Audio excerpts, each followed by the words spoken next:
So let me share my screen.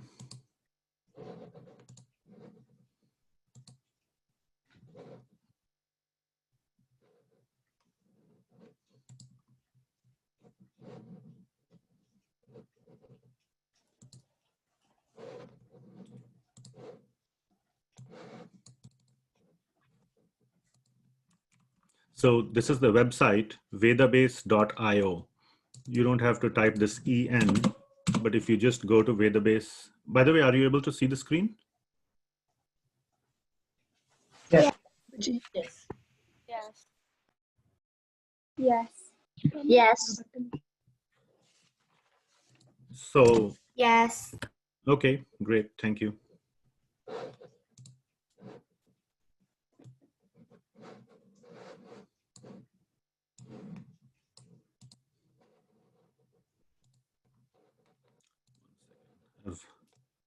This is a meeting with a lot of people, so I'm trying to rearrange some screens and all that.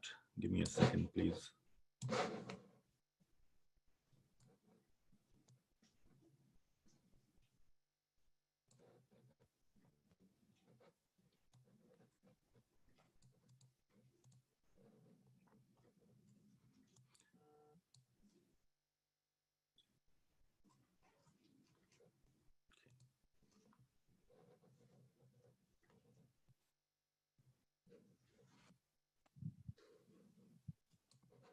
Okay, so if you go to the screen, go and click Bhagavad Gita. And if you have a paper copy, that is the best. So, and then you can go to the introduction over here. And there are some prayers that begin here. These are in Sanskrit, transliterated in English language or English alphabet, I mean. And we will just recite these prayers. It will take 2 or 3 minutes. And there are translations at the bottom of each paragraph or each sort of shloka that is the meaning of that prayer. We will go into that in one of the subsequent classes, the meaning of these prayers. But today, at every beginning of every class, we will recite these prayers. And before we start reciting from the first line, Om Ajnanatimirandhasya, I will recite 2 more prayers, which are not part of this book, but just follow through. I will tell you later what it means, why, and all that. Okay, so let's get started with our work, our business here, with the prayers. Nama Om Vishnu Padaya Krishna Pristhaya Bhutale Srimati Bhaktivedanta Swami Niti Namine Namaste Saraswati Devi Gauravani Pracharine Nirvishesha Shunyavadi Paschatya Desha Tarini. Now we will start from these prayers. Om Ajnanatimirandhasya Jnananjanashalakaya Chakshurunmilitam Yena Tasmai Shri Gurave Namaha Shri Chaitanya Manobhishtam Sthapitam Yena Bhutale Swayam Rupa Kadamahyam Dadati Swapadantikam Vandeham Shri Guru Shri Yuta Padakamalam Shri Gurun Vaishnavamscha Shri Rupam Sagrajatam Sahagana Raghunathanvitam Tam Sajivam Sadvaitam Savadhutam Parijana Sahitam Krishna Chaitanya Devam Shri Radha Krishna Padan Sahagana Lalita Shri Vishakhanvitamscha He Krishna Karuna Sindhu Deenabandhu Jagatpate Gopesha Gopika Kanta Radha Kanta Namostute Tapta Kanchana Gaurangi Radhe Vrindavaneshwari Vrishabhanu Sute Devi Pranamami Hari Priye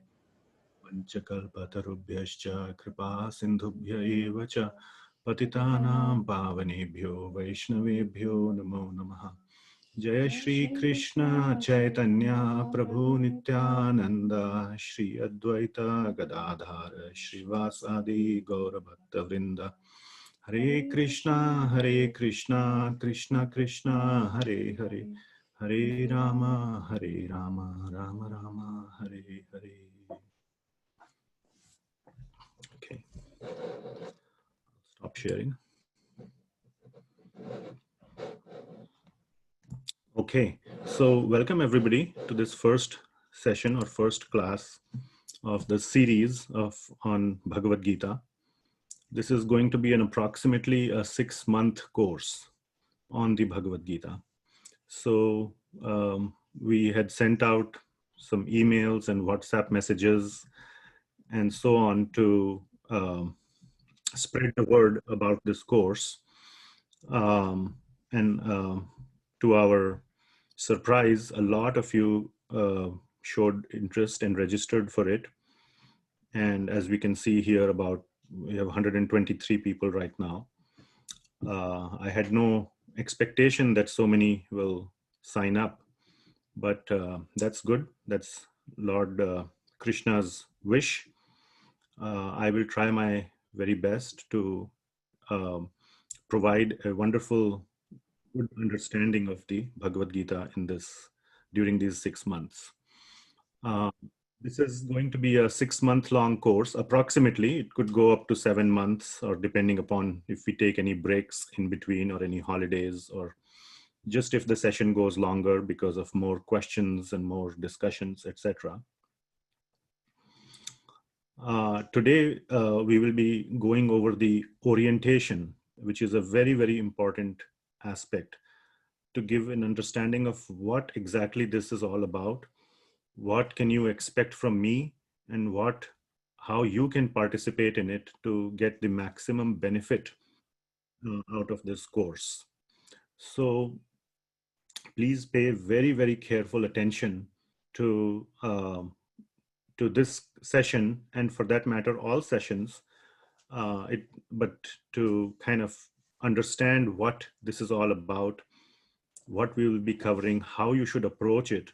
Today's session will be very, very important. I wanted to also clarify that this is not, so this is a 6 to 7, whatever months course on understanding the Bhagavad Gita in depth. It is not a shloka recitation, shloka memorization kind of a course. It is not a Gita part kind of thing where we will just sit and sing a chapter or recite a chapter or anything like that. This is more like a 1 semester long university course on Bhagavad Gita, so that you at the end of it will have a very good understanding of what Bhagavad Gita says. What are the contents, the concepts, and the main teachings of the Bhagavad Gita.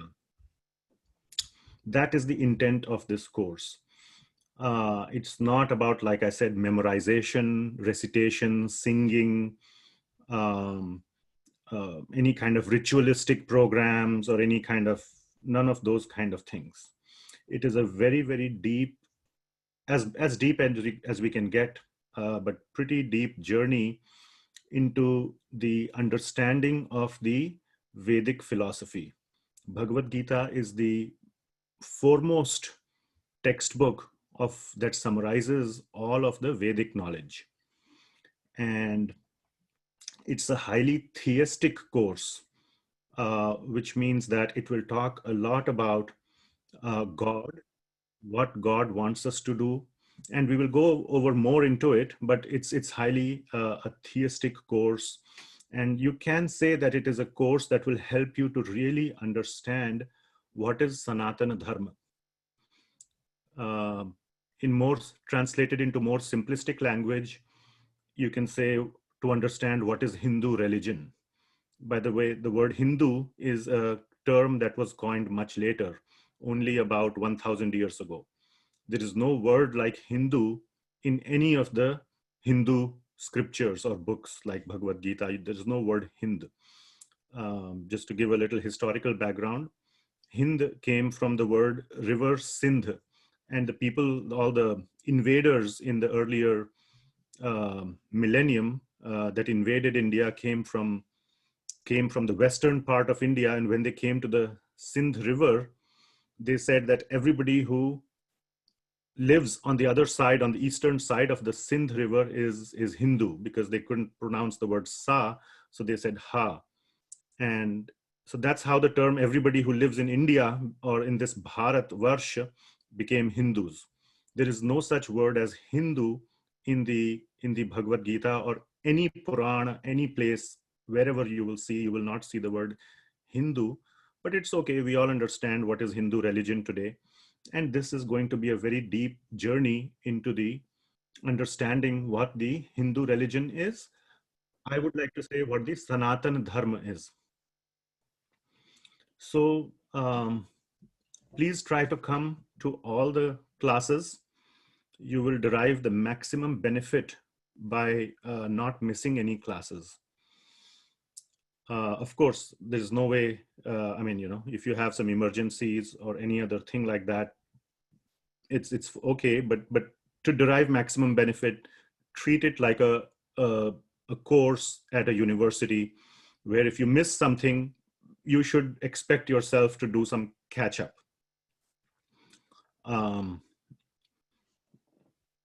Yeah.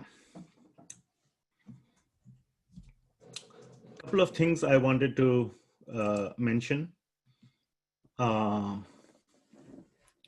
This is a very large group of people. I really did not expect so many people to be interested in having this understanding. And with, you know, the online version, earlier we used to do a face-to-face version only, and I live in Portland, Oregon, on the west coast of the United States. So I see people are joining from all over the country, and maybe some people from other countries as well. And the online platform has given us the option or the ability to open it up to everyone that may be interested. So in that way, the internet has brought us all together. My top priority is to provide very solid value to you out of doing this course. So I request all of you also to provide your cooperation so that it becomes very valuable for all of us, including me. So I will talk more about what that means, but I'm humbled by all of your interest, all of your commitment to participate in this course.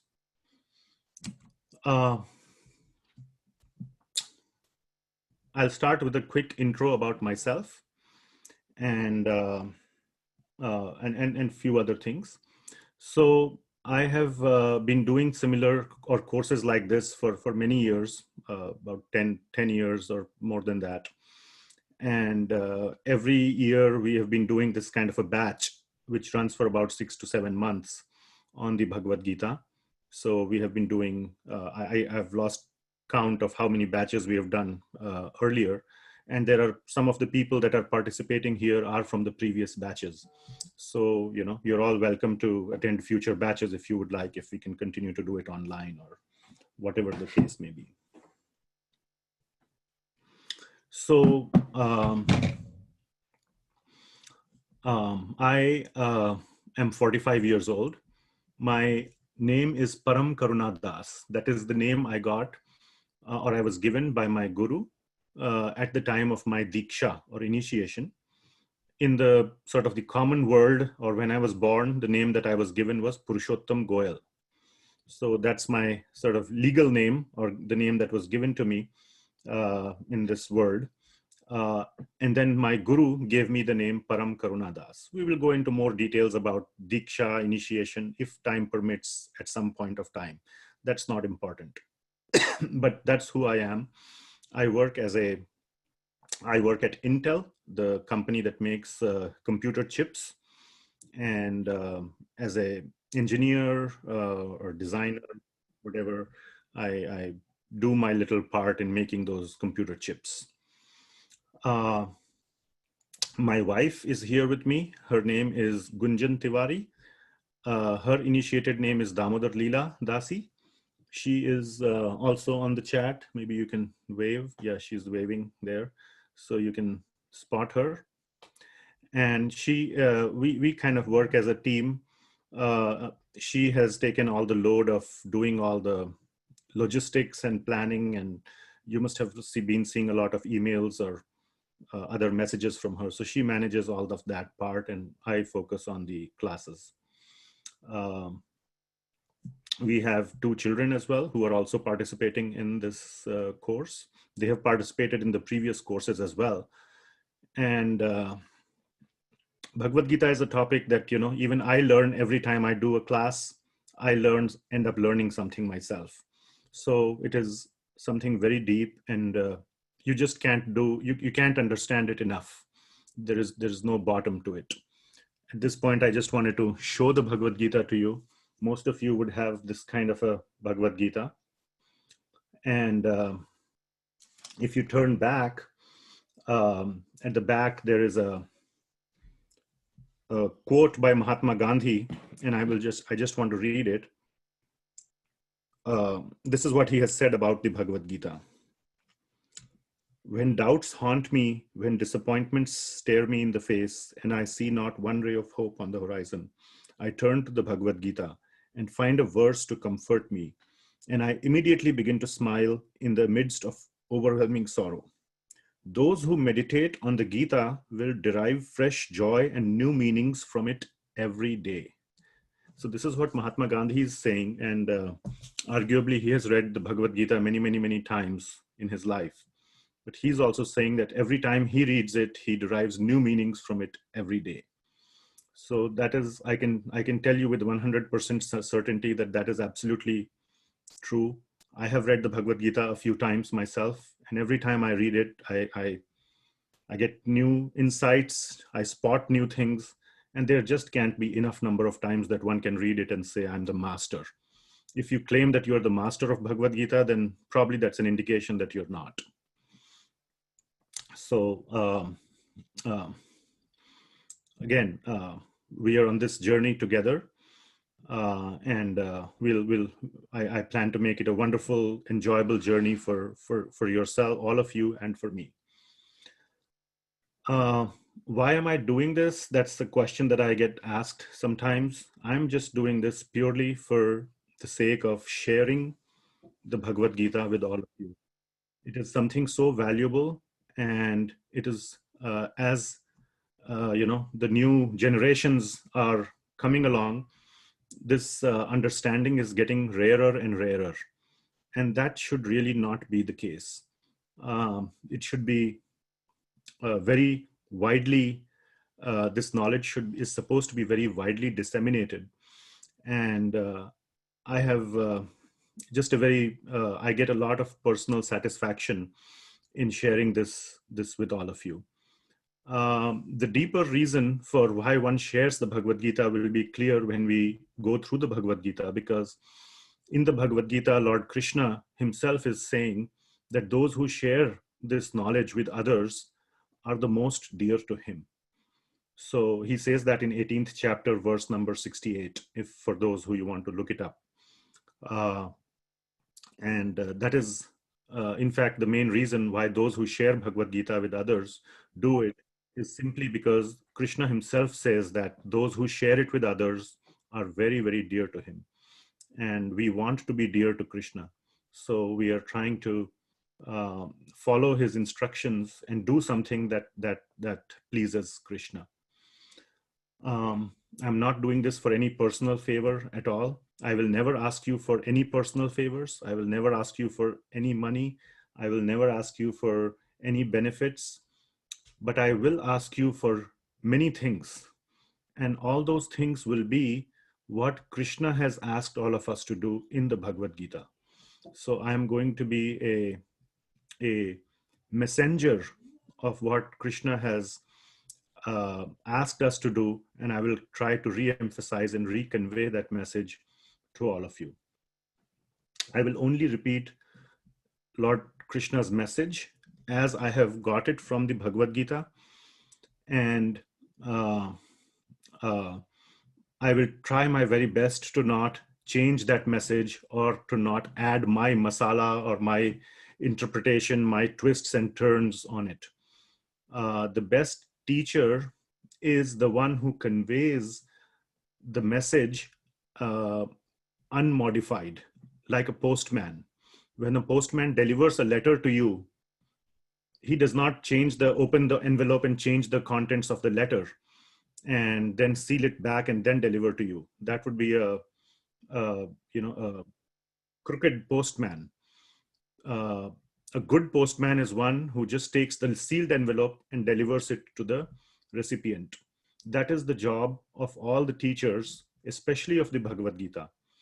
And that is, in fact, the reason why this Bhagavad Gita, if you see, first when I saw this Bhagavad Gita almost like 25 years ago, I used to wonder, what does this as it is mean? There's this Bhagavad Gita and it says that there as it is. So like, is this some different Bhagavad Gita than the real Bhagavad Gita? Is there like something called Bhagavad Gita, the real one, and there is another one called As It Is? No, that's not the case.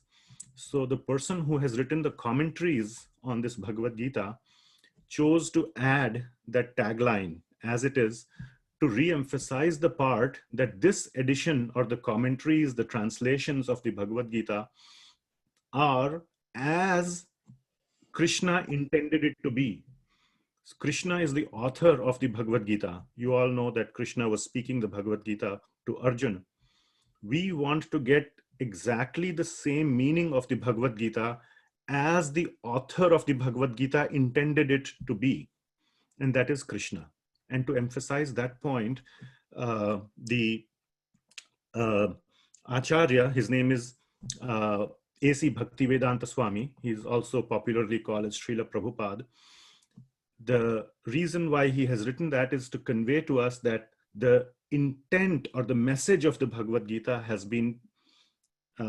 is being given to us through him and through the line of disciplic succession, through the Guru Parampara, in an unmodified way. And I will cover a little more of that as we go along. Couple of other things, just to kind of set some ground rules or set some sort of clear up the understanding. One of the things I wanted to also say is, even though we will be going through this Bhagavad Gita, I will also be under your microscope. You will also be watching me or focusing on what I am saying. My request to you is to not focus on me, but focus on the message. And that will make it very much more beneficial to you. A couple of things that kind of, when I unpack that, what I want to say is that focus on the message. Focus, and not only on the message, focus on how this message applies to you. What is in it for you that you can take away from the Bhagavad Gita? When the Bhagavad Gita was originally spoken to Arjuna, it was being spoken in a particular context, a very, very critical context, very serious context. Arjuna was about to go into the battle. So hopefully none of us are in that situation. We are at least not in such a serious situation as him. But every word that he listened to was, he was listening to apply it into his situation, into that big, dire situation that he was in. Similarly, I request you to listen to Bhagavad Gita as if, please pay careful attention here, as if Krishna is speaking only to you. This Bhagavad Gita is being spoken by Krishna exclusively for you, not for anybody else. This Bhagavad Gita has been read and listened to by billions or millions of billions of people in the last so many thousands of years. But you should consider it as if it has been written exclusively for you. And I am sure that when you see it in that way, the Bhagavad Gita is so profound that it will appear to you to be, wow, this is really meant for me.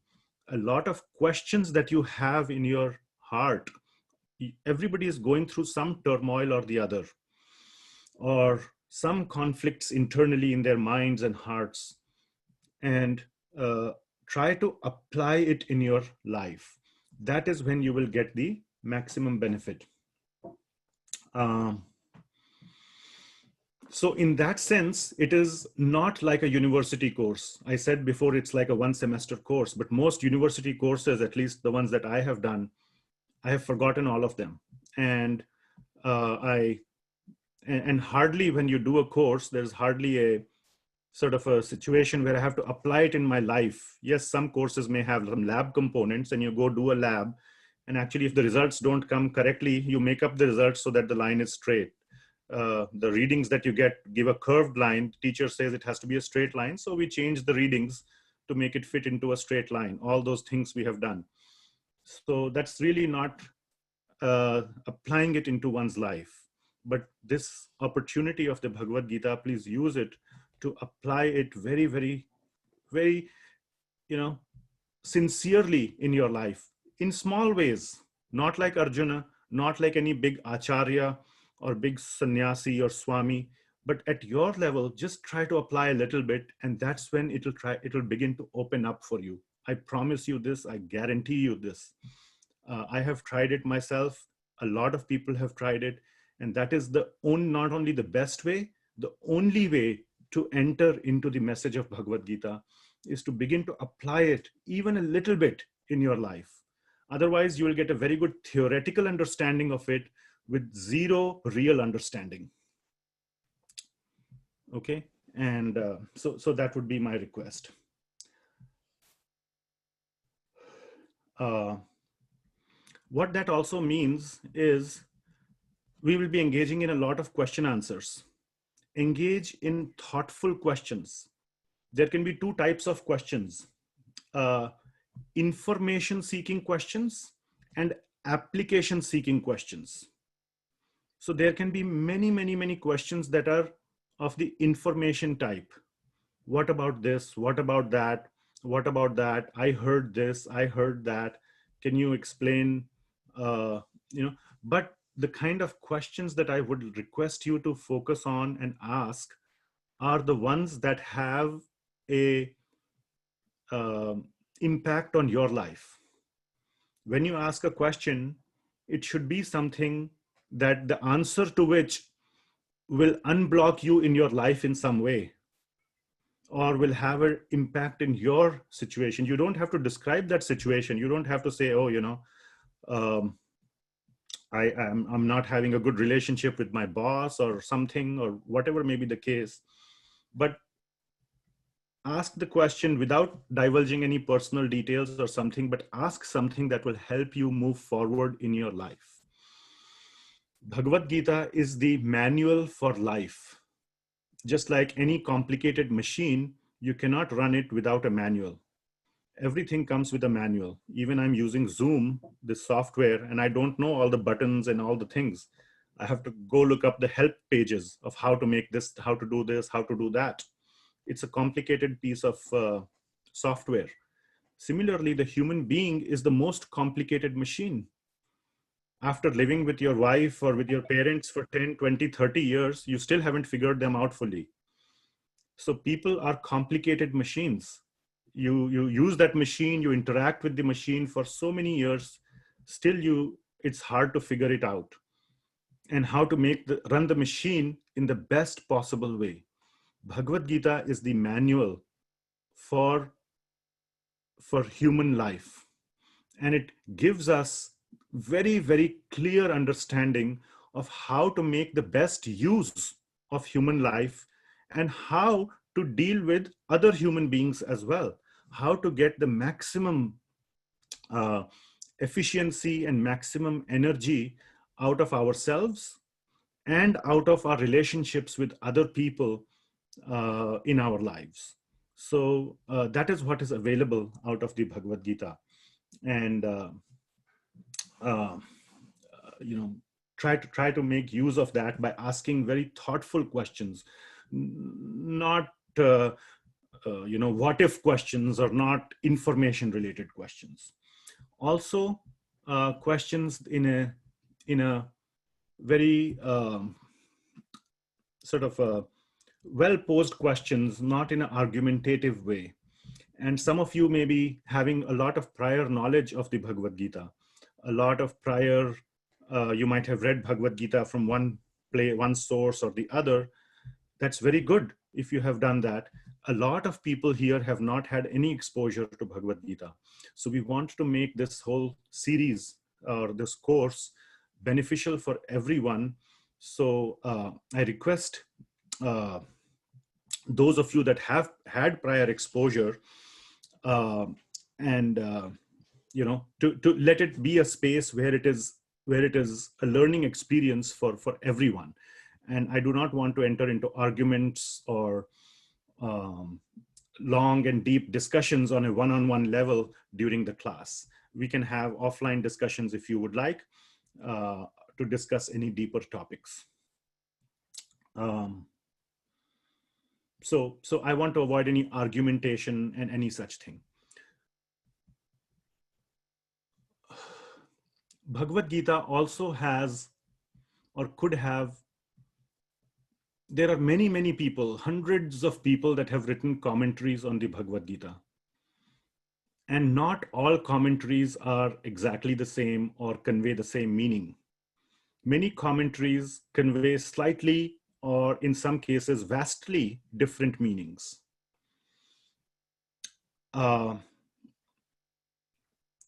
some of you may have received some understanding or some meaning from the Bhagavad Gita, and in some cases it might involve a process of relearning or process of understanding the Bhagavad Gita from a different perspective. What I promise to do in this class or in this course is to give the understanding of the Bhagavad Gita. Again, I will use the words as it is. How do I say that? Or how am I able to say that so strongly? Is because I will, in many cases, go into the Sanskrit words or the Sanskrit language of the verses. And most of us who are from an Indian background, Sanskrit is the root language for many of the languages. And I don't know if you have you speak a language which in some way is rooted in Sanskrit, but I have a little bit of exposure to Sanskrit. And I am able to understand directly from the verses what the meaning should be. And I will point out directly to the verses of the Bhagavad Gita and show you that the meaning that is coming out, what it means and what exactly it entails. And you will see that in this Bhagavad Gita as it is, the understanding that is there in the English translations of this Bhagavad Gita is 100% matching what is there in the Sanskrit shlokas. I have read other commentaries, other translations, English translations by other people of the Bhagavad Gita. The Sanskrit shlokas in all of them are exactly the same. There is no difference in the Sanskrit shlokas at all. The differences that are there are primarily or only in the translation or the interpretation, and further in the commentaries. So if you really want to understand the meaning, go to the Sanskrit shlokas. And I go to the Sanskrit shloka and say, aha, this is what it is saying. And if the translation is saying something else, then I think, why is the translation saying something different? And I kind of, go through that process of analysis and understanding. And I have always come to the understanding that the translations of this edition or this version of Bhagavad Gita or this translation are the most authentic, the most, true to what Lord Krishna intended us to get. That's also the reason why this is called Bhagavad Gita as it is. I have also read other scriptures. I have read the Bible, I have read the Quran, both the Testaments, the New Testament and the Old Testament. And, I'm interested in this whole area of theology and what other religions have to say about God and so on and so forth. So I will be sharing a lot from my understanding as we go along. Surprisingly, I have seen some classes on Bhagavad Gita by other people and some commentaries and all. And in some cases, surprisingly, in one of the cases, there was no mention of Krishna in the whole Bhagavad Gita. How can you write a Bhagavad Gita without mentioning Krishna? Krishna is speaking the Bhagavad Gita, and so many places he's speaking about himself, because he's trying to disseminate knowledge about God, which is himself, to others. How can you, it's like, if somebody is trying to describe Mahatma Gandhi. Okay, so let's see how we can describe Mahatma Gandhi. He was a very simple man, very truthful person. He did not care for money. He was very famous, and all these things. So this is Mahatma Gandhi.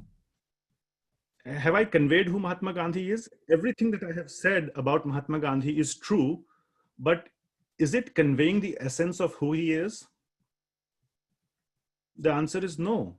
Unless and until I mention the fact that he was the father of the independence movement of India, and he was the foremost leader that led to the Indian independence from the British Raj, it does not complete the whole picture of who Mahatma Gandhi is.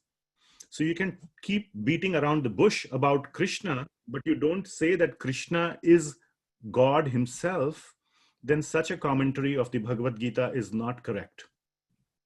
And we will go in and unpack more of this as we go along during the course.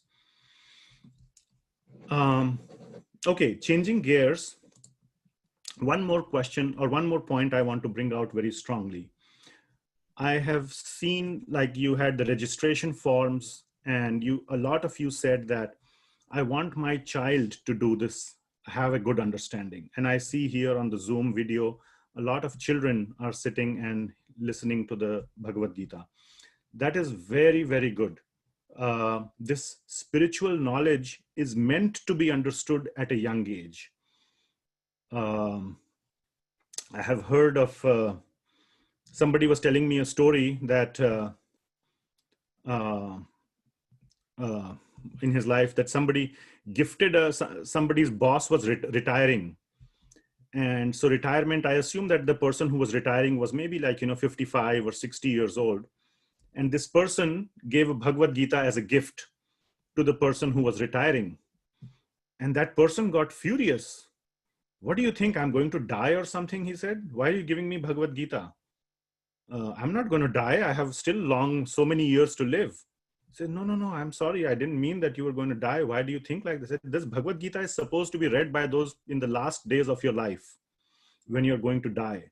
Why should I read it now? I have, I have so many plans after my retirement. I'll go enjoy, I'll travel, I'll do this, that. So this is the kind of conception some people have. And on the very contrary, it is said in the Shastras, and I will make some references as we go along. It is actually meant to be learned from the very beginning, because Bhagavad Gita is a manual for life, for how to use your life. What's the point of reading the manual of a machine when you are about to dispose it or throw it in the trash? You have to read the manual when you open the box and start using the machine. There's no point in reading the manual after the machine is, about to crash or about to stop working. So this is a very, very good thing that parents are encouraging children to read and understand Bhagavad Gita. However, Bhagavad Gita is a deep and complex topic. I will try to make it very simple to understand, not just for the children, but for everyone. It is complex enough even for adults. I myself tried to read Bhagavad Gita a few times and I put it away. And finally, I read it. This was many, many years ago. So it is complex enough, but it is our request that the parents accompany the children in understanding the Bhagavad Gita. A lot of parents say, I want to give the knowledge of Bhagavad Gita to my children. But if you think about it, you cannot give anything to your children unless you have it. For that matter, you cannot give anything to anybody if you don't yourself have it. So that's why we strongly, strongly encourage parents along with the children to understand it. And that way you can have good conversations and discussions in the home. And then if your children ask some questions, either you can answer it for them, or if you cannot answer yourself, then bring it over here and we can take up those questions. So, and by children, for this discussion, let's say 16 years or younger. Anybody over 16, let's say, falls into the adult category, and they should be able to understand it, or they can be treated as individual participants. But if you're below 16, it is our strong request that you attend with your parent, unless your parents have already gone through it and have encouraged and inspired you to attend this class. That's fine. So that would be my request. Some more sort of points to bring up. We will start punctually at 4. This is a lot of us from so to say Indian background, and there's this concept of Indian stretchable time. So but we will be very punctual. We will start at 4 and we will end at 6 o'clock. Now, in the past, sometimes the classes have gone a little bit beyond 6, maybe 5 minutes or so.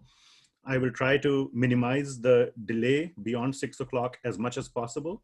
But between 6 to 6:05 plus minus 5 minutes, we should end the class. But we will start dot at 4 o'clock Pacific time. Since many of you are joining from other places, this is 4 o'clock Pacific time.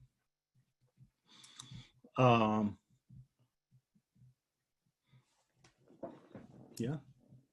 Join a few minutes. And you can join a few minutes early. We will open the Zoom session at least 10 minutes before 4 o'clock, so that all the chimes and rings and whatever other things can get taken care of, so that at 4 o'clock we can start the class in a nice way. I also request you to sit in a quiet place. At least those that have you turned on your video, I can see that you're all sitting peacefully, nicely listening to it. That's very nice.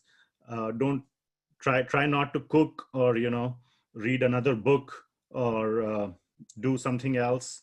You will not get the benefit if you do that as much. So try and sit in a nice quiet place, and that's when you will get the maximum benefit.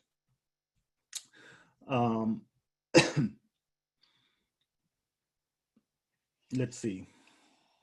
If possible, keep your video turned on. It gives a lot more personal sort of feeling of interaction, and it's I feel it's generally very much better experience.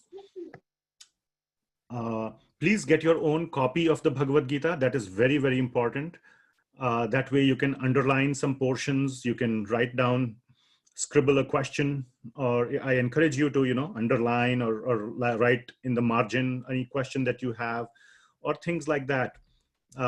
Having a paper copy is just, I prefer it a lot, and I would strongly encourage all of you to have a copy. You can get it from Amazon. Those of you who are in Portland area, a lot of you have come to our house and grabbed a copy. Otherwise, you can get it off of Amazon, and we had supplied the ISBN number, and you can look it up, Bhagavad Gita as it is. It shouldn't be hard to find. It's about $10 to $15 on Amazon. Okay.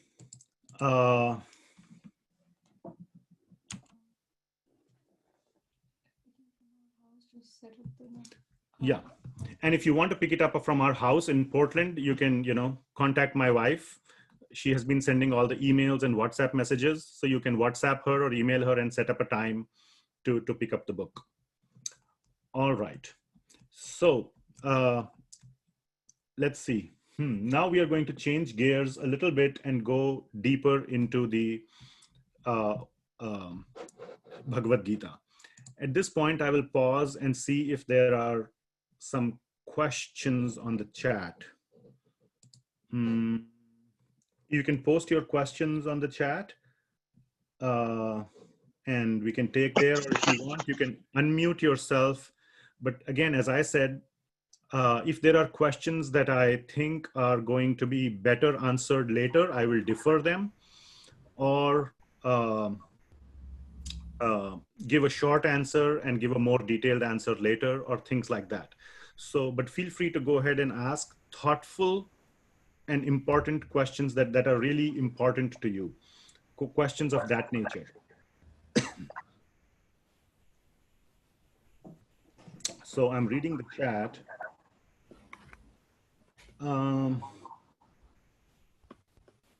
Yeah. One of the questions is, Krishna was the author, he spoke it to Arjuna, who wrote it down? And somebody else is saying Vyasa Maharshi wrote it down, and somebody else said Vyasa Maharshi dictated it to Lord Ganesha. So I can see a lot of questions and answers to each other. I would suggest you limit it to questions, again, because to prevent people from getting redirected to the chat and trying to focus on what I'm saying to what the chat is saying. I would request all of you to let me be the teacher of this class, and you know, it'll be nice that way. I have done this Bhagavad Gita class a few times from about, you know, at least 10 years. It's not a lot of years, but it's a few years, and I feel that I can, you know, help all of you to understand it.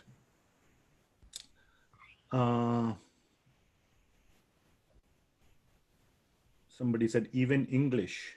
I don't know what that means. Did Lord Ganesha write it in English? Was that the meaning? I don't know. Somebody asked for the link. Somebody asked for the name of the book. Somebody posted a link to the Amazon webpage.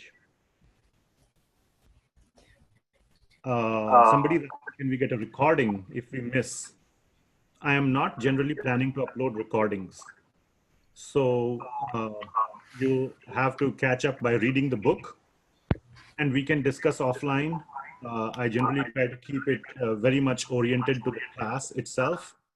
It encourages people to attend the class and engage in a sort of a, you know, conversation rather than listen to a recording. The other reason is there are so many wonderful recordings of Bhagavad Gita classes on the internet. You go to YouTube, even by people from ISKCON, or based on this commentary of Bhagavad Gita, there are thousands of classes. One more recording is not going to help. So that's another reason. But again, I'm open to change. We will see about the recordings. Even English derived from Sanskrit. I'll defer that question. Yes, a lot of English words are derived from Sanskrit. Correct. Like the word mother. Mother comes from mata, and father comes from pita. So, you know, so many words in English are derived from Sanskrit. There was one question, is this class every day? No, this is only on Sundays, 4 p.m. to 6 p.m. Pacific time. Okay, any other questions, any thoughtful questions? Just one or two questions I can take before we move forward. Are there any? And they don't have to be any, we can just move forward.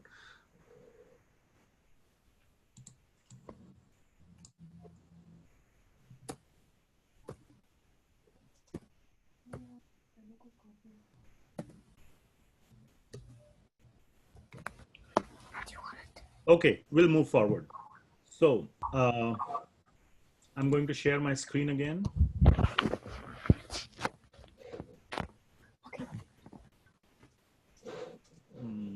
Let's see how I can do this.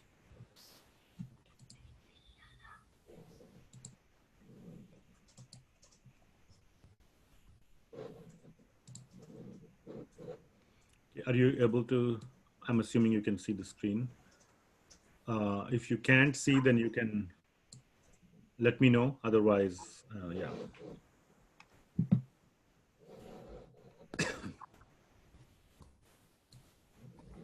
And I'm going to mute everyone.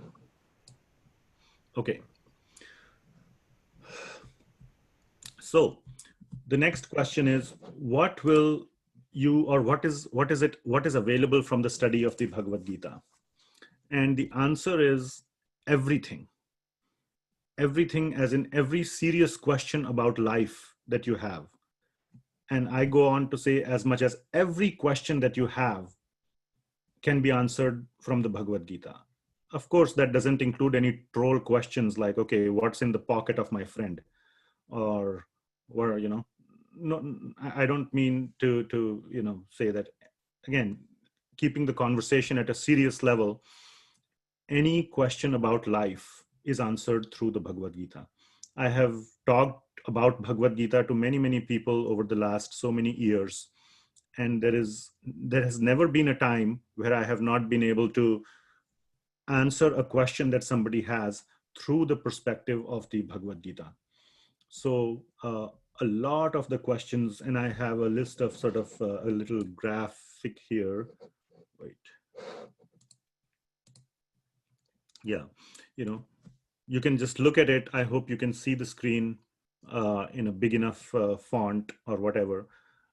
A lot of questions come up about that are important to people, and all of these and many, many more can be answered through the Bhagavad Gita. It is the most in-depth and comprehensive understanding of the Vedic philosophy. Bhagavad Gita is the essence of all Vedic scriptures. We in this age is known as Kali Yuga. In Kali Yuga, we are busy doing so many other things. We have jobs, we have complex lives, we have so many things. Thousands or tens of thousands of years ago, when the sages and the rishis were, had very simple lives, they didn't have many other things to do. They could focus on just the spiritual knowledge.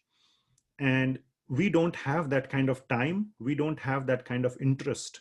That is why Lord Krishna came at the beginning of Kali Yuga. Kali Yuga started about 5,000 years ago, around 3000 BC, and gave us the Bhagavad Gita. And he gave us this Bhagavad Gita in a concise way so that in the Kali Yuga, we can simply use the Bhagavad Gita to get an understanding of how to make the best out of our lives.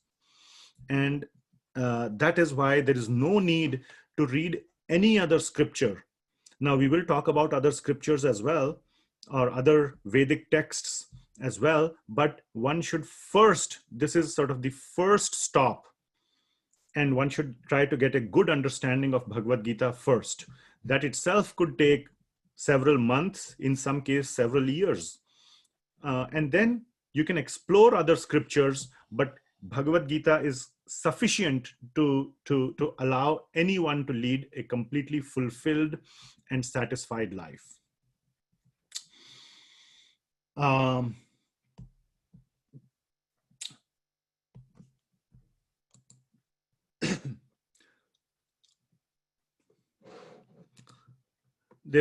So I hope you got a chance to see some of these questions, and some of these questions are really important. For example, for one of the very important questions is, what are the laws of karma? Or how does the law of, is the law of karma even, does it even exist? At a very general level, law of karma means as you sow, so shall you reap. Right? Or what goes around comes around, which means whatever you do to others, somehow or the other, if you do good things will happen to you. If you do bad things to other, bad things will happen to you. That is, in a nutshell, what is the law of karma. But then it gives rise to a very complicated question. Why do bad things happen to good people? They didn't do anything bad. And they were good people, let's say. Why do bad things happen to them? Or let's say even a small child who is 6 months old dies in a car crash. So what bad thing could a 6-month-old child have done? Nothing. Why did he have to die so violently? Why couldn't he live a full life? Or, when so many bad things happen, terrorists attack and kill thousands of people in one bomb blast or one shot. How do you make sense of all of these things? So that's very important to somebody. one of the other questions that I have here is, why should I believe in scriptures? Why should I believe in Bhagavad Gita? This whole class would not make sense for you if you don't have that initial belief that I have something valuable here for me. And otherwise, it's just an entertainment. I'm not sure this is the best entertainment you can do with your 2 hours of time. You can rather go and watch a nice movie in 2 hours.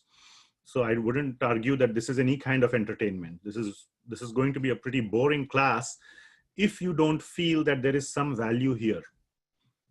So the question is, why is there value? Why should I have any faith that this is saying any value, anything valuable? And we will cover that as we go along. Then one can have a question, why are there so many religions? Now, which one should I follow? Should I follow this one or the other one, or what? And why only this one? If I go into a similar class about the Bible, they will tell a whole completely different set of things. Now, who do I believe? This could be a question that somebody can have. Somebody can have more important, deeper questions. What is the purpose of my life? And these kind of questions come up when one goes through some kind of a crisis in their lives. I remember this question came up to me personally very strongly when my father passed away, and I was very, I liked him very much. I had so many discussions with him, and one day suddenly he was gone, and that was like the end. He's never going to be back again, and that was it. That's the end of life. And I realized I will be in that position at one day, and so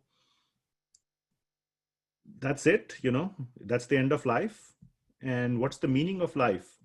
And when I am about to die, would I wish that I had lived my life differently? And is that a question that might potentially bother me when I have very little time left to kind of do and redo and change some things in my life? Maybe it's too late at that time. So now that we are healthy and well and have time in our hands, and especially the children and the younger people, what changes can we do in our life today so that when we are at the end of our life, we feel that given a second chance, I would live my life the same way. I would not change anything. That would be a very satisfying way to end our life.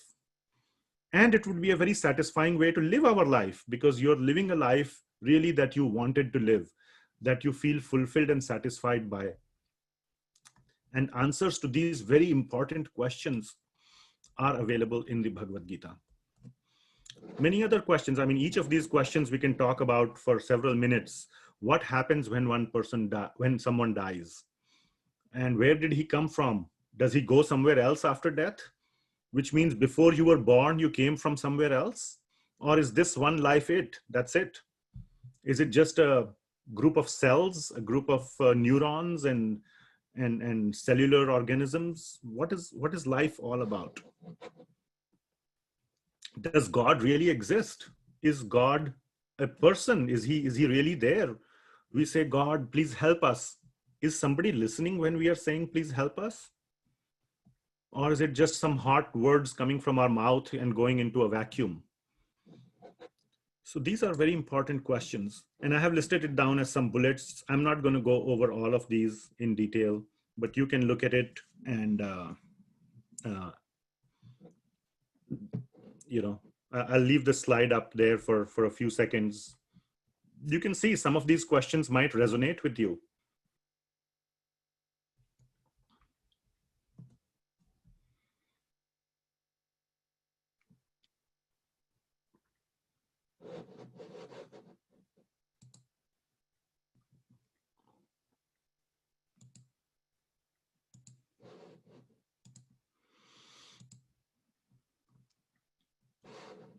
I'm going to switch slides in a few seconds. I have another slide with some more questions.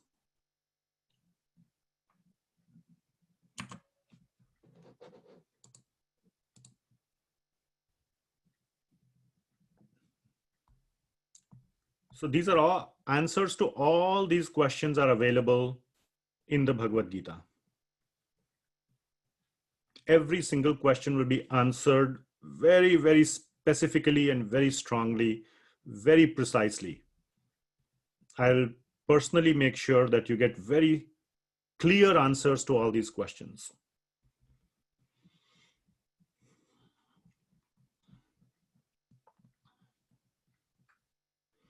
Now, many of us, are aware of Bhagavad Gita as one or two shlokas that we have heard.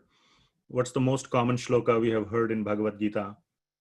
Karmanyeva adhikaraste ma phaleshu kadachana ma karma phala hetur bhur mate sangostva karmani. That you must do your duty, but don't worry, or you're not entitled to, but I'll change it slightly to make at least the meaning flow more clearly. Do your duty, but don't expect any results. Which means do good things, let's say, but don't expect people to do good things back to you. That's a very satisfying way to do good things. Otherwise, after doing some good things, you will become cranky. Oh, I'm doing so much good for this person, he's not reciprocating. And then you'll become the relationship will start deteriorating because you have some expectation. So that's the most famous verse or shloka that we know from Bhagavad Gita. But Bhagavad Gita is not just that. It's a whole lot more. That's like one drop in a bucket. So you have a whole bucket of juice to drink, and you choose to drink only one drop of it. That's not very beneficial. Okay, I'll move on from this slide. And so we talked about why as it is. So, I already talked about it. Some more things that I want to say about it is that, so first of all, like I said, in this class, we will convey to you the exact meaning of the Bhagavad Gita as Krishna intended it. Now, there could be other interpretations of the Bhagavad Gita as well. You can go on Amazon or go to a bookshop and buy all the possible commentaries and translations of Bhagavad Gita. They will all say some things little differently. Okay, but there is only one thing that Lord Krishna intended. And you know this, sometimes somebody says something and there are other people with the other motivations or other personal motivations change the message and say, no, he said this. When the real person hears that, he'll say, hey, I never said that, or I didn't mean that. You're the one who's twisting the message and conveying it. So the first and foremost thing, why as it is because this translation and commentary of the Bhagavad Gita is conveying exactly as Lord Krishna intended it. And why I can say this? By correlating it back to the Sanskrit shlokas, to the Sanskrit. You go and unpack the Sanskrit and you will get that meaning. Now, many of us in this age of Kali Yuga do not have such a good understanding of Sanskrit, not just Kali Yuga, more so in these days. And therefore, we are in need of a very authentic understanding of the Bhagavad Gita. Anybody can write any commentary of Bhagavad Gita. Somebody can say, Bhagavad Gita is inciting war. You should go and kill other people. That's the teaching of Bhagavad Gita. Krishna says to Arjuna, yes, Arjuna, you should stand up and fight. You shouldn't leave the battlefield. So somebody can say, oh, that's the message. Go kill others. Whoever else you see, go kill. Is that the message of the Bhagavad Gita? No, that's certainly not the message of Bhagavad Gita. At least 5 different places in Bhagavad Gita, Lord Krishna talks about ahimsa. Ahimsa means non-violence. But he also says you must uphold dharma, which means you must uphold, one of the aspects of dharma is justice. You shouldn't let injustice happen. So even a person, a soldier who is fighting for his country is going and killing the enemy. But that soldier is given a medal when he comes back because he was fighting for dharma. But when that same soldier, if he enters into a fight with a neighbor and goes and kills the neighbor, that is not dharma because that is not sanctioned and he gets punished for that. So the act may be of war, but you have to look at the message. So it would be a completely wrong or ridiculous interpretation of the Bhagavad Gita that it is going to, or it is inciting war and conflict. That is, nothing could be farther from the truth. Like this, now that's a very extreme example, but many, many misinterpretations of Bhagavad Gita are available. And this one gives a very, very authentic interpretation directly coming from the Sanskrit, is what one of the proof we can use, because the Sanskrit shlokas in all the Bhagavad Gitas are the same. They are not different. And at many places I will show you that some of the other translations are so ridiculous, or they completely skip it. They don't just translate it at all. So there can be many such things. So that is one reason why we know that it is authentic. Some of the verses, some of the Bhagavad Gitas that I have seen don't show the Sanskrit at all. They just show translations. So you cannot, they don't expect the people, they just expect the people to believe what is written in the book. Whereas in this edition of Bhagavad Gita, we have Sanskrit, we have word-to-word meaning, as you can see here. Open any page and you will see Sanskrit shloka, the English transliteration below it. Now, this is why I recommend the hardcover copy. In the soft cover copy, the Devanagari script is not there. It just starts with the English transliteration of the Sanskrit, but still it reads as Sanskrit.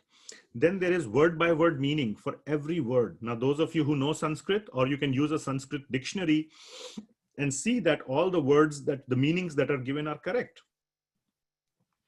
And then there is an English translation, which kind of puts it all together in one sentence, and then followed by commentary. And then you can turn the page and you'll have the next verse. And like this, there are several verses.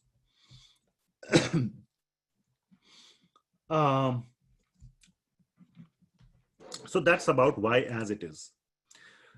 I want to talk a little bit about the author of the commentary, the person who has provided the commentary and the translations.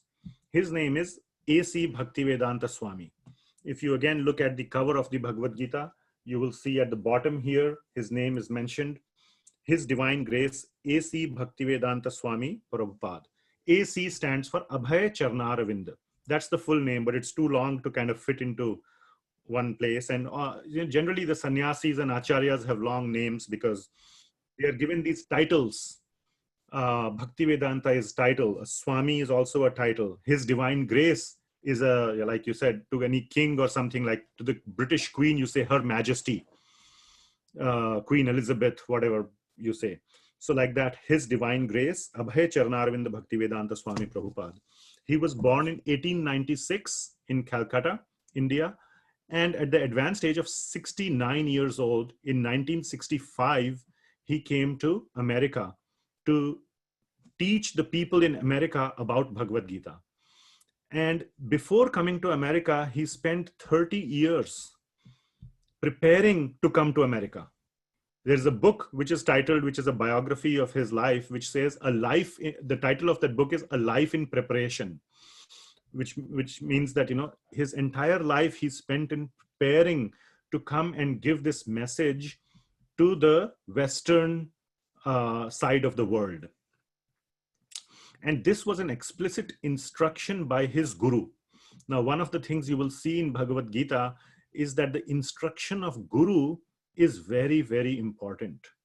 One treats, a true disciple treats the instruction of the guru as his life's mission. And Bhaktivedanta Swami was he was, you know, as you can imagine, in 1896, he was born. It was the height of the British Raj. He was educated in an English language school. He had very good background understanding of English. He had very good understanding of Sanskrit as well. And he met his guru, whose name is Bhakti Siddhanta Saraswati Goswami. That was his guru. And Bhakti Siddhanta Saraswati Goswami was one of the, you know, most well-known acharyas in India at that time, in the early 1900s. And Prabhupada, we will call A.C. Bhaktivedanta Swami for short, we will call him Srila Prabhupada. Srila means just Shri, like a matter of respect. Prabhupada is his name. Prabhupada means follower of Prabhu, follower of God. So Prabhupada means follower of God. So when Srila Prabhupada met his guru for the first time, he was very attracted or very impressed by him. But at that time, Srila Prabhupada wanted to go and join the freedom movement of Mahatma Gandhi. So he had a conversation with Bhaktisiddhanta Goswami, and Bhaktisiddhanta Goswami said, fine, it's good that you want to help Mahatma Gandhi in liberating India from the rule of the British, but someday that will happen. Okay? But who is going to liberate everybody, the whole world, from the rule of Maya, from this entanglement of the material disease of death? Death is the biggest disease. Can anybody say here that he will never die? I don't think anybody can say that. Can anybody say that you will never get a disease? You will never have any problems in life? Maybe somebody can say that they will never have any problems in life. Somebody who may be a billionaire or whoever may be able to say, I will not have any monetary or financial problems in life. But you may have other problems. Somebody may have a disease. Look at Steve Jobs. His company is the #1 company in the world today, Apple. But he died. Poor fellow, he died out of cancer.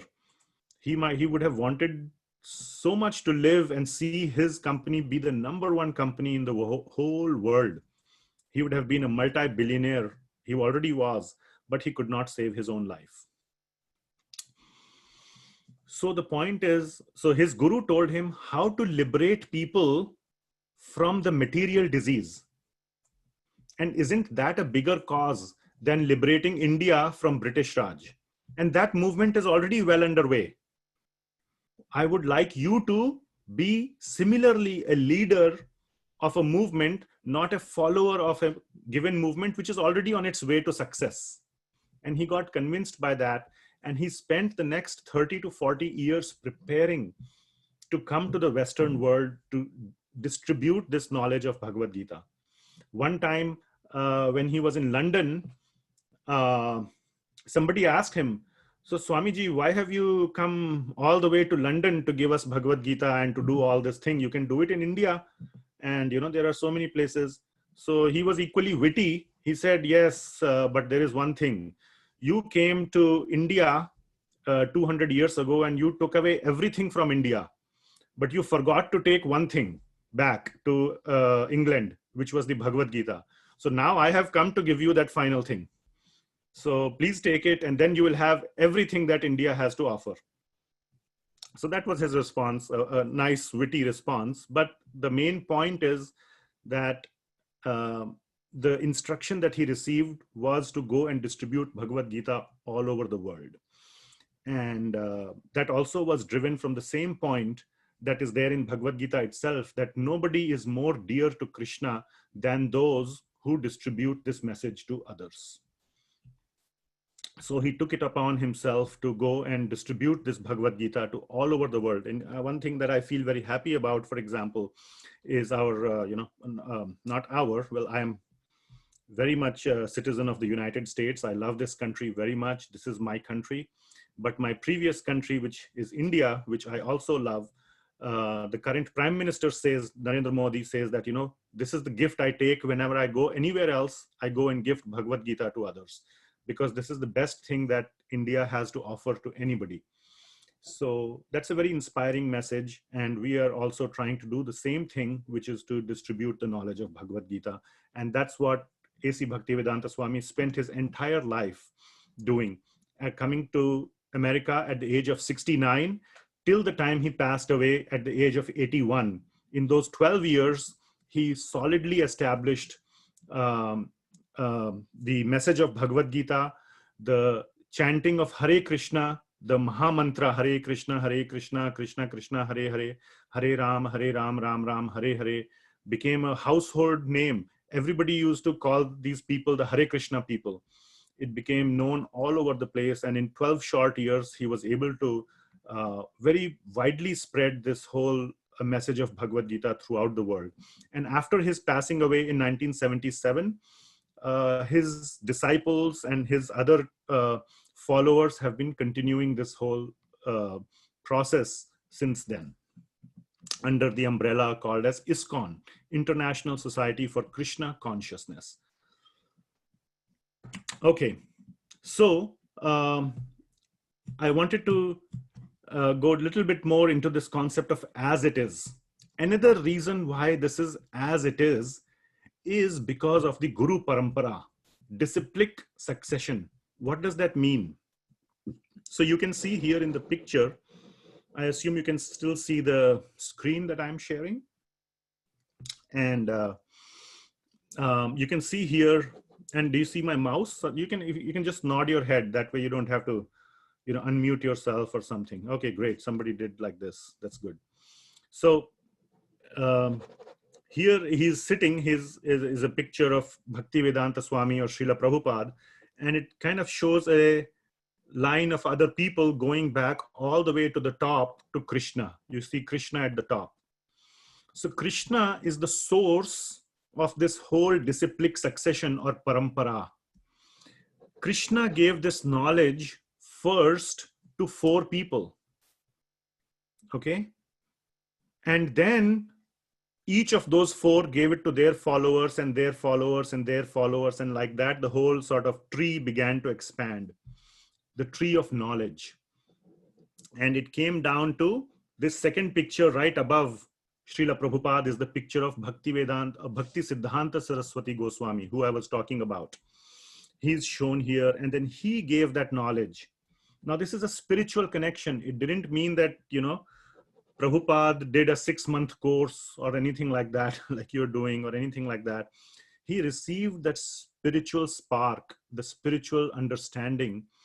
And then he went and read all the writings. All these past acharyas have written extensively. They have spoken extensively. They write extensively. So he delved into the understanding of Bhagavad Gita and the other scriptures that were written by previous acharyas in this line of disciplic succession. And then they give it to their followers and their disciples. And this is how the chain keeps going on in an unbroken way. Okay, so that spiritual spark comes down in an unbroken way, all the way from Krishna to us through this line of gurus or line of acharyas. Now they have to be in a authentic sampradaya. So what I mean by sampradaya is a school of learning. If you say I am a PhD in chemistry, okay, what is the degree of which? Can you show me the degree? Oh, I don't have any degree. I know as much as any other PhD, you say. I say, no. You cannot call yourself a PhD if you are not certified by a certain university. Otherwise, how can you call yourself PhD?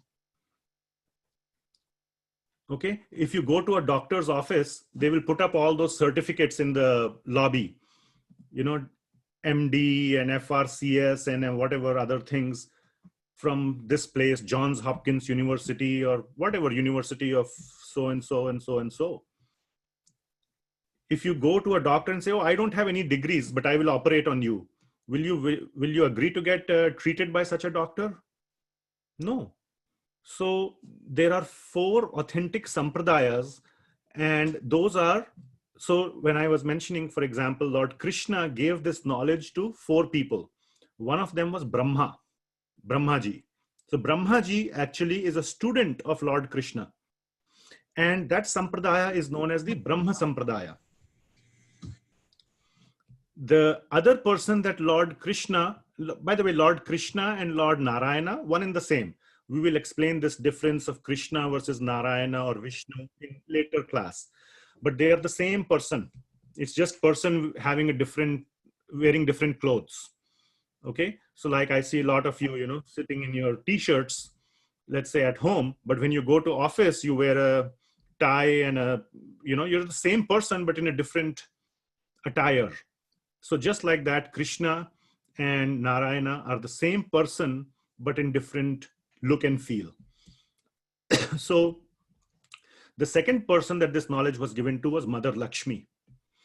Mother Lakshmi was a student of Lord Narayana, and that sampradaya is known as Sri Sampradaya. Another person who received knowledge directly from Lord Krishna is Lord Shiva, and that is known as Rudra Sampradaya.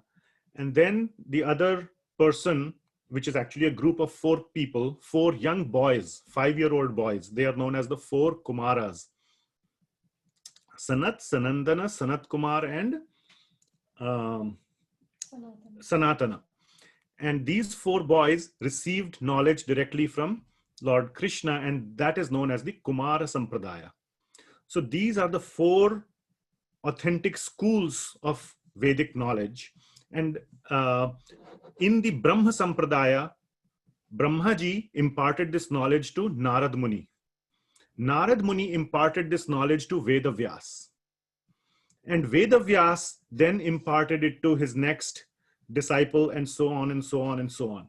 If you want to see that whole line of succession in which Srila Prabhupada is there, now there could be other branches in the tree, but this particular branch has been traced. If you go and open your Bhagavad Gita, the introduction page, the last page of introduction, please open it.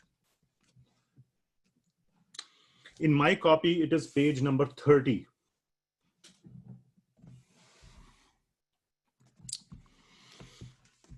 The last page of the introduction, right before the beginning of chapter 1. And let me show it on the screen also.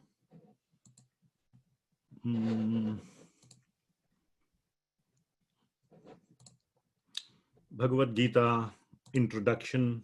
Can you show me what you're seeing on the screen? And I will hit end. Yeah. So you can see here the disciplic succession. And we will talk in detail about disciplic succession when we talk about chapter 4 of the Bhagavad Gita. But you can see here, this disciplic succession starts from Krishna, Brahma, Narada, Vyasadeva, Madhva, Padmanabha, and so on. And you will see some people here, which we will mention very shortly. Lord Chaitanya Mahaprabhu, Rupa Goswami, Sanatana Goswami, and so on. And then keep going forward. There is Baladeva Vidhyabhushana. He's a very, very important personality. And before that is Visvanatha Chakravarti. And after Baladev Vidhyabhushan, Bhakti Vinod Thakur. Now his picture is there here. This is Bhakti Vinod Thakur. Now, of course, this picture is kind of, there is Bhaktivedanta Swami is number 32 in that line. There aren't 32 people here. So this is a condensed picture. Not everybody's picture has been shown. It's just a picture. But here is the picture of Bhakti Vinod Thakur, Gaur Kishore Das Babaji, Bhakti Siddhanta Saraswati, and then Srila Prabhupada. Okay, so going back here, this is the disciplic succession that is coming directly from Lord Krishna. And this entire knowledge, as you can see, was coming through Vyasadeva. And Vyasadeva put it all in writing. The Vedic knowledge was existing before that also. But at the beginning of Kali Yuga, Vyasadeva wrote it down because he knew that people would not be able to remember it. Before Kali Yuga started, everybody used to remember it. It was passed on by a process of Shruti and Smriti. Shruti means hear, Smriti means remember. Okay? So once they used to hear, they used to remember. But we cannot do that. Do you remember everything I told you in the last 1 hour? Can you repeat it? No, it's not possible. Even I cannot repeat what I said. Okay, so what to speak of something that I heard maybe a long time ago. So that's why writing is important. And he knew that in Kali Yuga, people will be less intelligent than the previous ages. And therefore, it's better to write it down for their benefit. And since then, it has been written down, and various acharyas have been, we have been getting that understanding through the written textbooks. Okay. So that is about the disciplic succession. The important part of the disciplic succession is that in this line of acharyas, these acharyas don't change anything and they don't transmit. There is no transmission error. That is the beauty of the authentic Guru Parampara. So if you are reading Bhagavad Gita written by some author, you should ask them, what is your Guru Parampara? It's like going to a doctor. When you go to a doctor and to get treated, you say, hey, first show me your credentials. You go and look up the health provider. You search for the health provider and they say, hey, I have graduated from this university. I got this degree and all these things they say. You go to a doctor's website and you can't even find him. No degrees, nothing. That's you wouldn't put your trust in such a doctor. And here, the doctor is only treating a specific disease. Here, Bhagavad Gita and this Vedic knowledge is treating as the whole human being. Much, much more important aspects. So how can you not question what is the source of it and what is the authenticity of it? So that is why this disciplic succession is very, very important. So here I have shown a picture of Narad Muni giving this knowledge to Vyasadeva and Vyasadeva then writing it down. Now we come to Sri Chaitanya Mahaprabhu. He is number 22 in this disciplic succession that I showed here, Lord Chaitanya. Chaitanya Mahaprabhu is an incarnation of Krishna himself. And he appeared in about the 15th century, about 500 years ago. And he gave, so before he appeared, there were these acharyas, these previous acharyas, everybody up to 22. But there were a lot of other inauthentic understanding of Bhagavad Gita beginning to emerge. A lot of other people saying, no, this is what it means. This is what it means. So Lord Krishna incarnated as Lord Chaitanya and re-emphasized the meaning of the Bhagavad Gita to everyone and reinvigorated this whole understanding, the correct understanding of Bhagavad Gita. So you must have heard of another shloka or another verse in Bhagavad Gita. Yada yada hi dharmasya glanir bhavati bharata abhyutthanam dharmasya tadatmanam srijami aham. Whenever there is a decline in religion, yada yada hi dharmasya glanir bhavati bharata.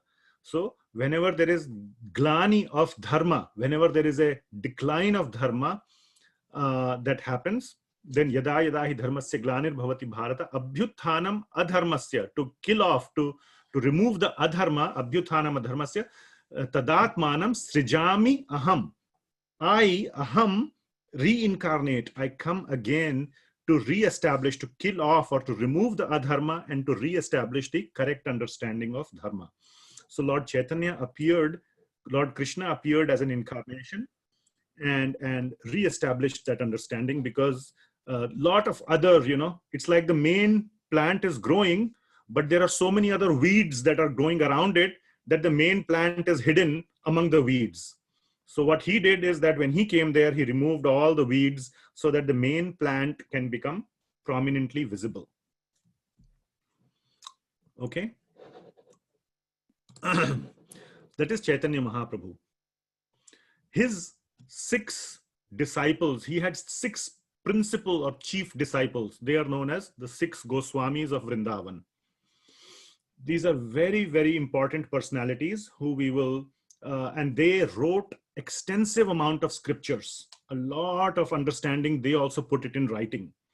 The names of these 6, they all look alike, kind of, old. Some are old, some are young, but all people with a, white cloth and, just very, skinny and, looking alike. But they are very, very worshipable acharyas who are direct disciples of Chaitanya Mahaprabhu. Their names are, the 2 primary ones in this are in the center here. You will see that their picture is a little bit older. They are older in age. They are Rupa Goswami and Sanātana Goswami. They are 2 brothers who were born as brothers, but they are the principal 2 disciples of Chaitanya Mahaprabhu. The other two beside them are Raghunath Das Goswami and Raghunath Bhatt Goswami. And the last two on the two sides are Jiva Goswami and Gopala Bhatt Goswami. So, and if you go to Vrindavan, Vrindavan is the primary place for Lord Krishna. The most important temples of Vrindavan have been established by all these six Goswamis. The land of Vrindavan was lost for thousands of years after Lord Krishna departed. In about 1500 AD, which was about 500 years ago, these Goswamis went and rediscovered those places of Vrindavan and built temples all over the place. Before that, Vrindavan had been lost. So they are the ones who rediscovered Vrindavan and established the most prominent temples of Vrindavan that we know today. So their contribution to our understanding of Lord Krishna's message has just been profound. I will mention two others, Visvanatha Chakravarti Thakur and Baladeva Vidhyabhushana. Why I mention them specifically is because, so you can see that they are a little bit later over here. So you see here Lord Chaitanya. Then it is mentioned Rupa, Swarupa and Sanātana. Okay, so Sanātana and Rupa are those two brothers. Swarupa Damodar is another very, very important Acharya. We will not go into the details. Baladeva and Visvanatha. These are the two names I mentioned. If you see here, Visvanatha and Baladeva. If you see here, Visvanatha Chakravarti Thakur and Baladeva Vidhyabhushana. Why I mention this is because large parts of the commentaries written by Prabhupada in this book are taken from their commentaries. The commentaries of these two acharyas. They have written very wonderful commentary on Bhagavad Gita, but not in English, in the local language, one in Sanskrit and one in Bengali. And Srila Prabhupada has taken major portions of those commentaries and put it into his commentary in English. So as we say, acharyas don't manufacture their own message. They just transmit the message they have received and pass it on with no changes. That's what Srila Prabhupada did. Just to show you a very nice point, if you open the Bhagavad Gita, the first page of Bhagavad Gita, it's known as the dedication page. Okay, the dedication page. It will be there in your Bhagavad Gita, and it's also there in the Veda base. If you see, this is the first page of Bhagavad Gita. You go to dedication. Now, dedication of any book is a very important thing, right? You're dedicating the book to someone, which means that you are owing everything in the book to someone else. I have also written a book myself, a technical book to do with some technology that I developed at Intel. And I dedicated that book to my father because I thought that, most of my learning has come from my father. Srila Prabhupada is dedicating the Bhagavad Gita to Baladeva Vidhyabhushana. So you can imagine how important Srila Prabhupada is regarding Baladeva Vidhyabhushana as, because he has learned a lot, or his commentaries are based a lot on what Baladeva Vidhyabhushana has written. So just wanted to point that out, okay? Okay, I'll pause here and see if there are any questions. Let me go to the chat and see if there are any questions up there. Okay, no questions. Any questions? I have a question. Yes. Who is the next disciple successor after A.C. Goswami? I did follow the question. Can you put it in? What was the next scripture you said? No. What is the next disciple successor after A.C. Goswami Prabhupada? Okay. That's a good question.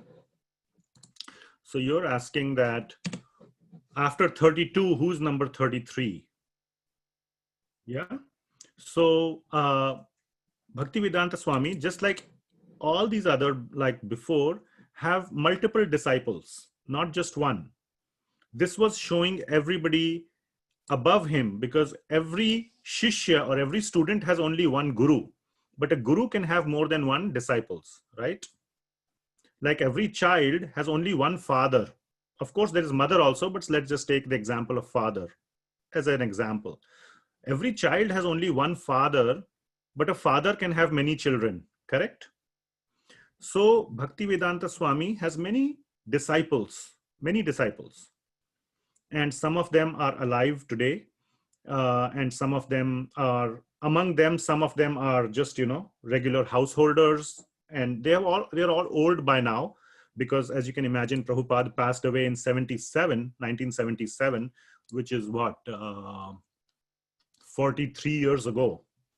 So if somebody became his disciple, they're at least, more than 43 years old. So they are older. Some of them are themselves have become sannyasis and have become spiritual masters. And there are many, many of those. I can tell you some names, but, so there are several disciples of Bhaktivedanta Swami Prabhupada. Okay. Thank you.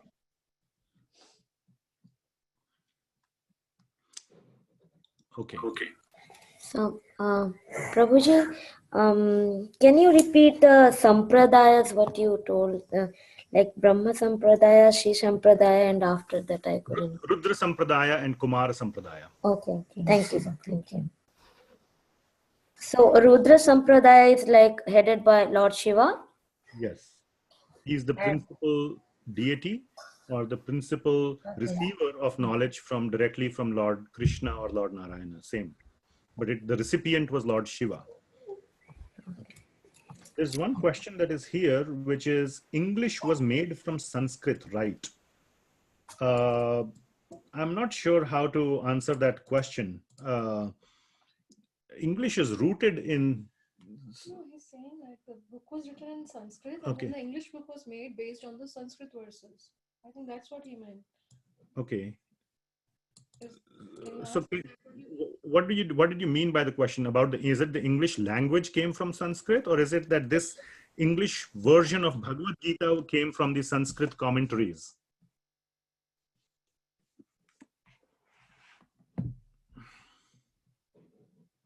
Is this question specific to Bhagavad Gita or general, the language? You're saying the language.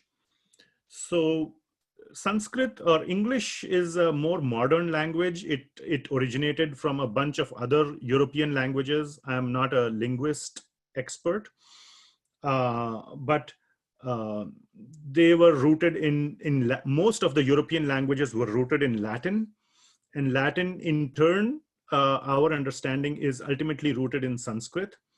But I'm not a linguist expert. Okay, so I don't want to go deeper into that. Okay. Any other important questions?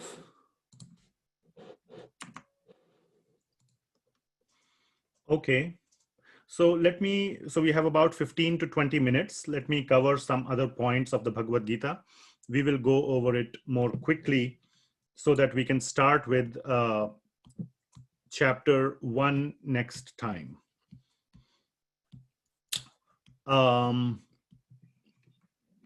I will again have to share my screen. So not sure why I unshared. Okay, the scene of the Bhagavad Gita. So I request, are you able to see? So is anybody unfamiliar with the context setting behind the Bhagavad Gita, the events that led to Bhagavad Gita? So the events that led to the setting of the war between the Pandavas and the Kauravas, and the impending and how the Kauravas and Pandavas came to the battlefield. If you don't know that, I would recommend that you read this section of the Bhagavad Gita called Setting the Scene. For those that may not know, will benefit from this. brief description it is given here from the Mahabharata as to how these two parties, the Kauravas and the Pandavas, came to opposite sides in the battle. So does anybody have any burning questions on the scene or the context behind how we kind of came to this situation in the battlefield? I'm assuming most of you know about the whole situation.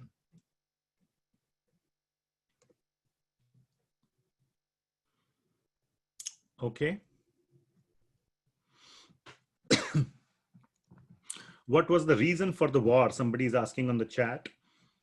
The reason for the war basically was injustice that was done by one side. So the Kauravas and the Pandavas were two cousins, groups of cousins. And the Kauravas were very jealous of the Pandavas. And they wanted to kill the Pandavas so many times in their life. But every time the Pandavas were getting saved by one reason or the other, primarily by the protection of Lord Krishna, but they were getting saved all the time. So finally they came to a battle where the Kauravas thought that they will finally once and for all get rid of the Pandavas and not have to deal with them anymore, not have to share the kingdom with them, not basically, they just wanted to wipe out the Pandavas one way or the other. They were so jealous of them.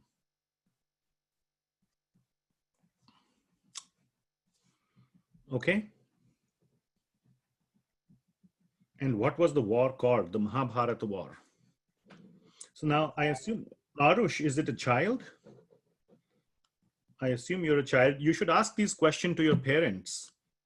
You know, I'm sure they will be able to answer these questions for you.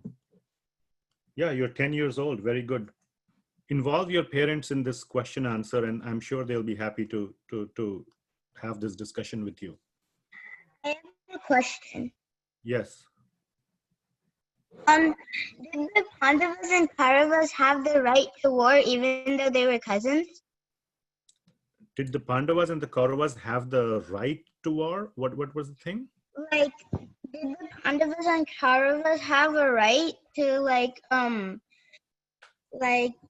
did the Kauravas have the right to war with the Pandavas, and did the Pandavas have the right to war with the Kauravas even though they were cousins?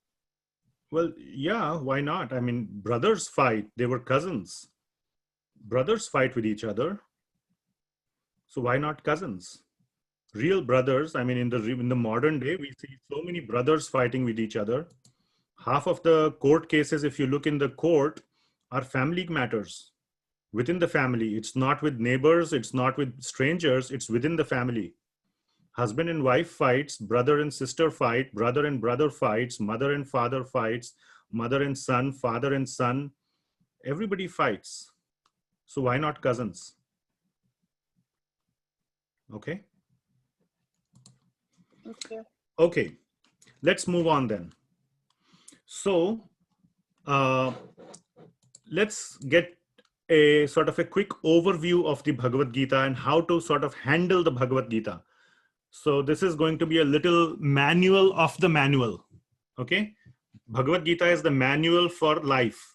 Now we will quickly go over how to go over the manual so that you can read the manual effectively. So how is the Bhagavad Gita organized? So that you can, go find your way in the Bhagavad Gita. It's a complex manual. It's not a one-page manual, not a quick start guide, which you can get like on one sheet. It's, my Bhagavad Gita here has some 800 pages. So it's a pretty, we want you to get familiarized with the Bhagavad Gita itself. So Bhagavad Gita has total of 700 verses and 18 chapters. So each chapter has, as you can see, various number of verses. And you can see I have listed down all the numbers. And the largest or the longest chapter is chapter 18, which has 78 verses. Next longest is 72 verses, chapter 2. The shortest verses are two chapters are shortest, 12th and 15th. 12th has only 20 and so does 15. But both of those chapters, 12th and 15th, are very deep, very important. So just in 20 verses, a lot is being said. So don't go by the size of the chapters, but I just wanted to show you that there are 18 chapters and there are several verses in each chapter. And we will go over all of these verses one by one. Okay. We will go over mainly the English translations of the verses, but we will go over the Sanskrit as well for many of the verses to kind of help you to understand, yes, this English translation is being, if the English translation is saying this, what in the Sanskrit is making the English translation say this? So we will connect it back to the actual root Sanskrit in many, many places, many important places. Okay. But primarily we will be going over the English translations.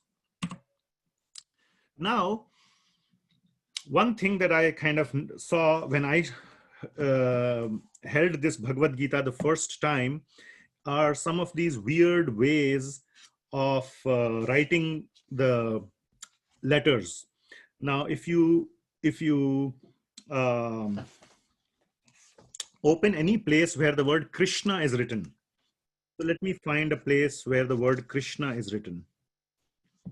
I'm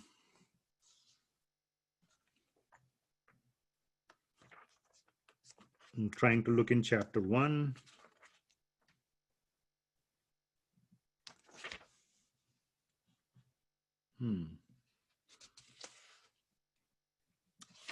Where is Krishna in chapter? I'm looking at the first verse. I'm looking at the second verse. Can you help me? Where is Krishna written? I can just search, but I'm just trying to see.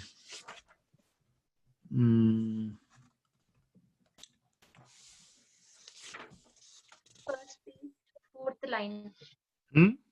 Very first page, fourth line. On page 33. Observing the armies on the battlefield of Kurukshetra. Fourth line. Krishna finds it. Anyway, so you can, yeah, I can't still find it. But anyway, if you see, yeah, so my wife is showing me text number 14. Yeah, so let's pick that one. Okay. Shloka or verse number 14 Yeah, in it's here. chapter 1, verse 14. It says here, on the other side, both Lord Krishna and Arjuna, stationed on a great chariot drawn by white horses, sounded their transcendental conch shells. Let me show that verse here. I'll go ahead and mute everyone. There's some background. So chapter 1, verse number 14. I'll just pick that one, okay? And you will see here Krishna. Do you see here Krishna? So whenever I had read other books, the word Krishna was spelled as Krishna in English. Of course, you know, there is no single mapping from Sanskrit to English. Sanskrit is written in a certain way. English has certain alphabets. It's very hard to, the correct pronunciation of Krishna is not Krishna. It's not either Krishna or any such thing. The right way, and I'll try to pronounce it correctly, the way to pronounce Krishna is Krishna. So the last word is Na. So, you know, there's no sound like that in the alphabet. However, so I used to wonder, why are there 3 dots below the RSN? And why is the rest of the spelling KRSNA? So this is a highly, it's a linguistic way of writing Sanskrit using the English alphabet. So this is known as IAST. You can go to Wikipedia and look up for IAST, International Alphabet of Sanskrit Transliteration. Okay. So this is a way in which you can write or Sanskrit sounds using English alphabet, but with some modifications. And if you go in your Bhagavad Gita, now this part is not online for some reason.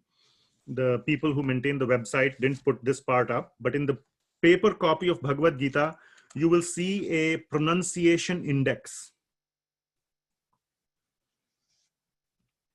It is right after the glossary, I believe. Yes, Sanskrit pronunciation guide. Do you see this?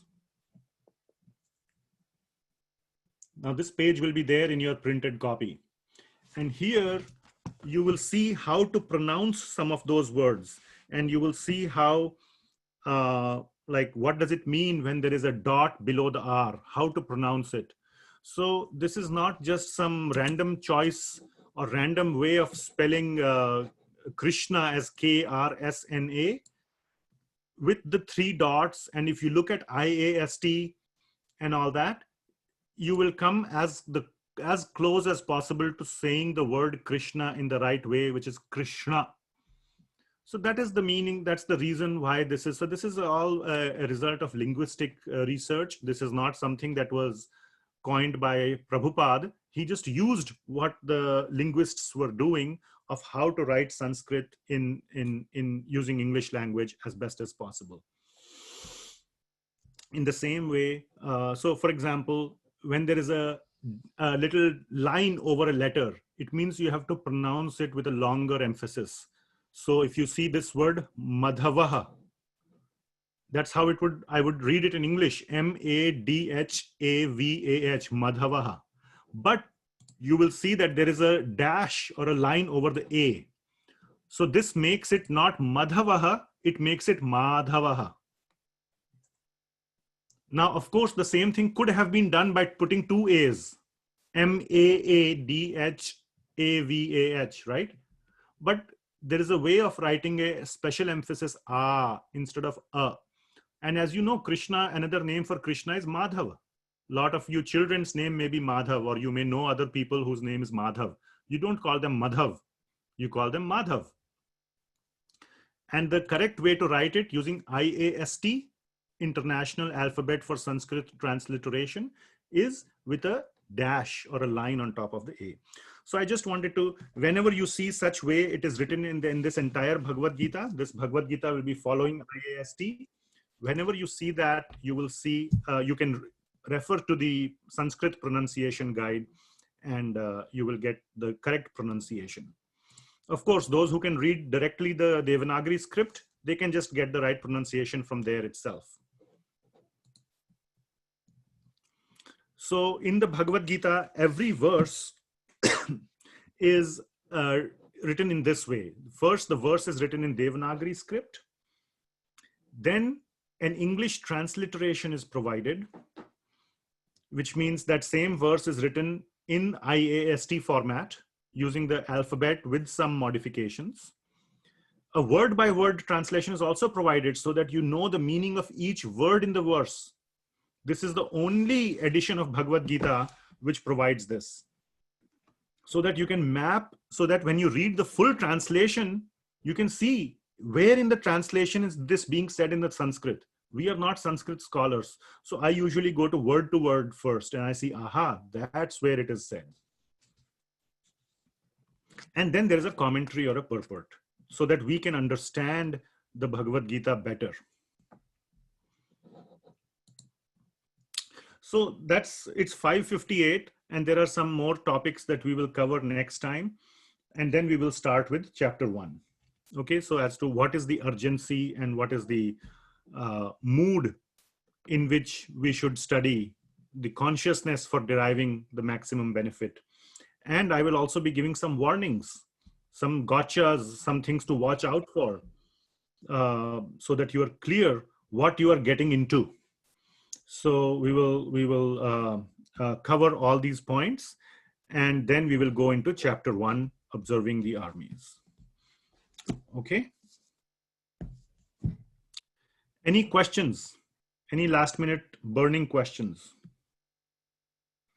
Why is Arjuna not part of the disciplic succession? He very much is part of the disciplic succession, yes, but that is another branch from Krishna. Krishna had multiple disciples, the 4 chief disciples we discussed. Arjuna was also a disciple, but he did not have any further disciples. So you can have a disciple and that branch stops there.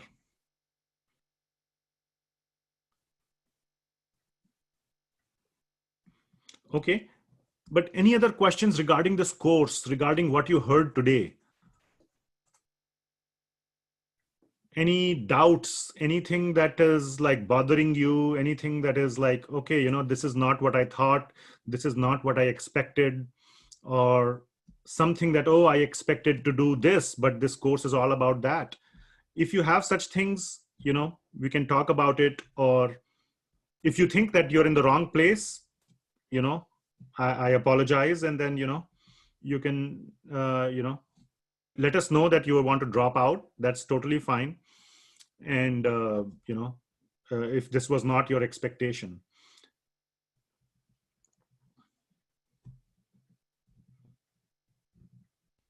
Anything?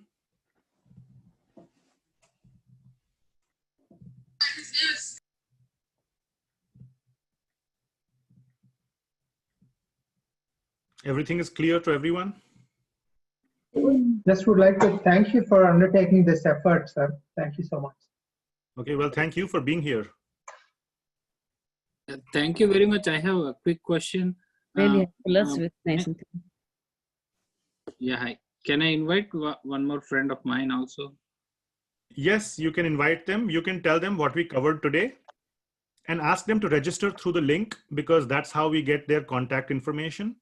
So that when we announce the class or the link, the Zoom link and so on, it will be reaching them. And next time the Zoom link will be different. It will not be the same link. So watch out your emails.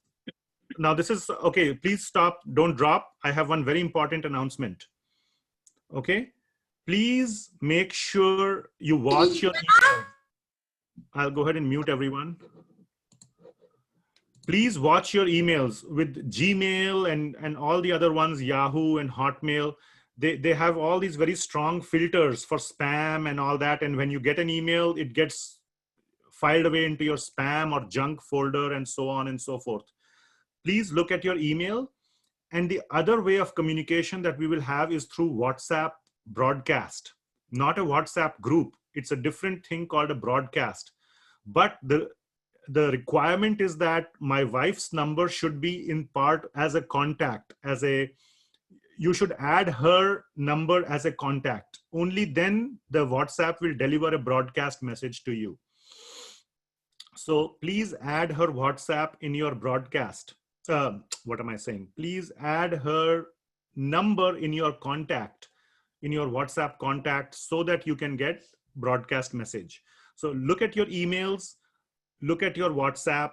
That's the two ways we will communicate. And the next time link will be different. So make sure you have the right link to join the class. And please try to join few minutes early so that we can get started right at 4 o'clock. Put my WhatsApp number in the chat. And my wife has put her WhatsApp number in the chat. So I will not drop this call for another few minutes, because if I drop the call, the chat also closes. So the chat will be there and you can copy her number if you didn't get it already.